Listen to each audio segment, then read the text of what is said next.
ಇವ್ರ ಹೆಸರು ಚಿಕ್ಕಮ್ಮ ಅಂತ, ಅವರ ಮಗಳು. ಅಮ್ಮ ನಿಮ್ಮ ಹೆಸರೇನು? ಮಂಗಳ ಆಗೌರಿ ಅಂತ ಅವರ ಮಗಳು. ಚಿಕ್ಕಮ್ಮ ಅವರ ಅಕ್ಕ ಅಲ್ಲ, ಜಯಮ್ಮ ಅಂತೇಳಿ. ಇವ್ರು ಬಂದು ಗಾಯತ್ರಿ ನಗರ ವಾಸ. ಸೊ ಮಲ್ಲೇಶ್ವರಂ ಶನೇಶ್ವರನ ಒಂದು ಪೂಜಾ ಕಾರ್ಯಕ್ರಮಕ್ಕೆ ಬಂದು ಅಲ್ಲಿ ಮಿಸ್ ಆಗೋಗಿರ್ತಾರೆ. ಮಿಸ್ ಆದ ಕಾರಣ 31ನೇ ತಾರೀಕು 11ನೇ ತಿಂಗಳು 2024 ಆ ದಿನ ಮಿಸ್ ಆಗಿರ್ತಾರೆ. ಇವರು ಕಂಪ್ಲೇಂಟ್ ಕೂಡ 26 ಮಿಸ್ ಆಗಿರ್ತಾರೆ, 31ಗೆ FIR ಮಾಡಿಸಿದ್ದಾರೆ ಕಂಪ್ಲೇಂಟ್ ಮಾಡಿ. ಸೊ ಹಾಗಾಗಿ ಅಲ್ಲಿಂದ JJ ನಗರ ಪೊಲೀಸ್ ಠಾಣೆಗೆ ಬಂದಿರ್ತಾರೆ. JJ ನಗರ ಪೊಲೀಸ್ ಠಾಣೆಯಿಂದ ನಮ್ಮ ಒಂದು ಹಿರಿಯರ ಪುಣ್ಯಧಾಮಕ್ಕೆ ಕಳಿಸ್ಕೊಟ್ಟಿರ್ತಾರೆ. ಈಗ ನಾವು ಅವರನ್ನ ವಿಳಾಸನ ಪತ್ತೆ ಹಚ್ಚಿ, ನಿಮ್ಮ ಹೆಸರೇನಣ್ಣ? ನೀವೇನಾಗಬೇಕು ಅವ್ರಿಗೆ? ಚಿಕ್ಕಮ್ಮ. ಆಯ್ತು, ಮಗ ಅಂದ್ರೆ ಅಕ್ಕನ ಮಗ ಚಿಕ್ಕಮ್ಮ ಅಂತಿಲ್ಲಪ್ಪ, ಚಿಕ್ಕಮ್ಮ ಅಂತಾರೆ.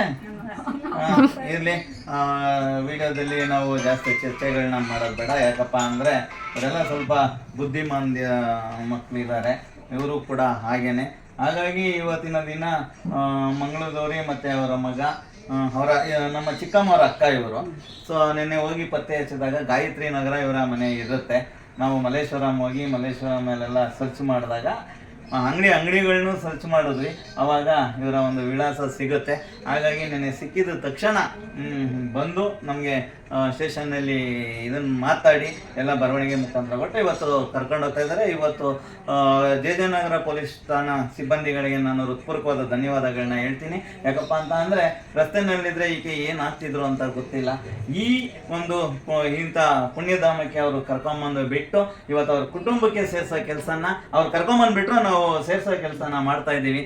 ಅವ್ರಿಗೂ ಮತ್ತು ಸುಬ್ರಹ್ಮಣ್ಯ ಪೊಲೀಸ್ ಠಾಣಾ ಸಿಬ್ಬಂದಿಗಳಿಗೂ ಹೃತ್ಪೂರ್ವಕವಾದ ಧನ್ಯವಾದಗಳು. ಆಮೇಲೆ ನೀವೇನಾರು ಹೇಳ್ತೀರಾ ಇವ್ರ ಬಗ್ಗೆ? ಈಗ ನಮ್ಮ ಆಶ್ರಮ ಇಟ್ಕೊಂಡಿರೋದು ತುಂಬಾ ಪುಣ್ಯ. ಕೈ ಎತ್ತಿ ಮುಗಿತೀನಿ.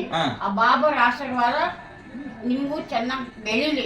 ಆಶ್ರಮ ನಿಮ್ಮ ಆಶೀರ್ವಾದ ಇದ್ರೆ ಸಾಕು. ಅಲ್ಲಲ್ಲ, ಮನ್ಸೂನ್ ಆಶೀರ್ವಾದ ನೀವ್ ಯಾವತ್ತೂ ಕೇಳ್ಬೇಡಿ. ದೇವ್ರ ಆಶೀರ್ವಾದ ನಾನು ಕೇಳಿದ್ದೆ ಗೊತ್ತಾ ಸೋಮವಾರ, ಬಾಬಾರೇ ನೀವಿದ್ರೆ ನನಗೆ ದಾರಿ ಕೊಡಿ, ಆ ಮಕ್ಕಳಿಗೆ ತಾಯಿ ಮಾಡ್ಕೊಡಿ. ನಾನು ನಿಜವಾಗ್ಲೂ ನಿಮಗೆ ಕೈ ಎತ್ತಿ ಮುಗಿಯೋದೇ ಆದ್ರೆ ಮಕ್ಕಳಿಗೆ ದಾರಿ ಮಾಡ್ಕೊಡಿ. ಅಪ್ಪ ಹೆಂಗೆ ಹೇಳ್ತೀನಿ ಅಂದ್ರೆ, ನನಗೆ ಶುಗರ್ ಇದೆ, ಉಣ್ಣಾಗ್ಬಿಟ್ಟು ಏನ್ ಮಾಡು ಮೇಲೆ ಹಾಕ್ಬಿಡ್ಲಿಲ್ಲ. ಅವ್ರನ್ನ ಬೇಡ್ದೆ, ನನ್ನ ಕೈಯಲ್ಲಾಗಿದ್ದು ಏನಾಗುತ್ತೋ, ದುಡ್ಡು ಕಾಸು ಕೊಡಲ್ಲ, ಬಾಯಿ ಹೊಟ್ಟೆಗೆ ಅದೇ ತರ ಮೇಲ್ ಮಾಡ್ಕೊಟ್ರು. ನಮ್ಮ ಅಪ್ಪನ್ಗೆ ಅವ್ರಿಗೆ ಏನ್ ಅನ್ಕೊಂಡಿದ್ನೋ ನನ್ಗೆ ಹೊಲಿಸ್ಕೊಟ್ರು. ನಮ್ಮ ಮನೆ ಸೋಮವಾರ ಅವ್ರನ್ನ ಅದನ್ನೇ ನಾನು ಬೇಡಿದ್ದು. ಆಯ್ತು, ಇನ್ಮೇಲೆ ರಸ್ತೆಗೆ ಬರ್ದಂಗ ನೀನು ಬರ್ಬಾರ್ದು ಚಿಕ್ಕಮ್ಮ. ಬಂದ್ರೆ ಇನ್ನು ಲಟ್ಟ ತಕೊಂಡ್ ತಲೆ ಮೇಲೆ ರಪ್ಪನ್ ಬಿಡ್ತೀನಿ. ಹುಟ್ಟಿ ಬೆಳೆದಿದ್ದು ಕಣಪ್ಪ, ಏನಪ್ಪ ಮಾಡಿಲ್ಲ ನಾನು. ನಾವು ಹೇಳಿ ಎಷ್ಟು 30 ಅಪ್ಪ ನಿಜೋಳು ಹೇಳ್ತೀನಿ, ಅವಳಿಗೆ ಕೆಳಗೆ ಬಿದ್ಬಿಟ್ರು ಹಿಂಗೆ ಎತ್ತವ್ರು ಯಾರಿಲ್ಲ. ನಾನು ಒಬ್ಬಳೇನಾದ್ರು ಮಣ್ಣು ಹೋಗ್ಬಿಟ್ರೆ ಅವ್ರಿಗೆ ಹಿಂಗೆ ಎತ್ತವ್ರು ಯಾರಿಲ್ಲ. ನೀನ್ ಇರೋರ್ಗು ನೋಡ್ಕೊಳ್ಳಿ, ಆಮೇಲೆ ನಾವು ನೋಡ್ಕೊಳ್ತೀವಿ. ಇವಾಗ ಇಟ್ಕೊಂಬಿಡಿ, ನನಗೂ ಸಾಕಾಗ್ಬಿಟ್ಟೆ. ಯಾಕೆ ಸಾಕಾಗ್ಬಿಟ್ಟದೆ. ಹೋಗ್ತಿ? ನಿನ್ ಮಕ್ಳು ಇರ್ತಾರೆ, ಇದ್ಬಿಡು. ಇರಲ್ವಾ? ಆಯ್ತು ಚೆನ್ನಾಗಿ ಬೆಳೀಲಿ ಸಂಸ್ಥೆ. ನಂದು ಫೋನ್ ನಂಬರ್ ಇದೆ, ಮಾಡಿ. ನಾನು ಭಗವಂತ ನಿಮ್ ನಂಬರ್ ಅಮ್ಮ ಕೊಟ್ಟಿದ್ದೀರಾ? ನಂಬರ್ ಅವ್ರು ಸರಿ, ತಗೊಳ್ತೀನಿ ಬಿಡಿ. ಸಜ್ಜನ ಬಂಧುಗಳೇ, ನೊಂದ ಮನಸ್ಸಿಗೆ ಸಂಜೀವಿನಿಯಾಗಿರುವ ಈ ಧ್ವನಿಗೆ ನಿಮ್ಮದೊಂದು ಲೈಕ್ ಇರಲಿ.